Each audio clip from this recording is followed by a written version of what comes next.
Ito yung ano, yung nirentang ano, tulugan, lagayan ng gamit. Tinambak ko na lahat dyan, oh. Yung mga mga tools, yan, lagay ko na dyan.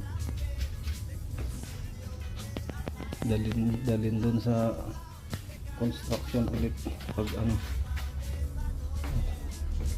walang ano eh, ligpit ko na kasi umuwi na yung mga tropa.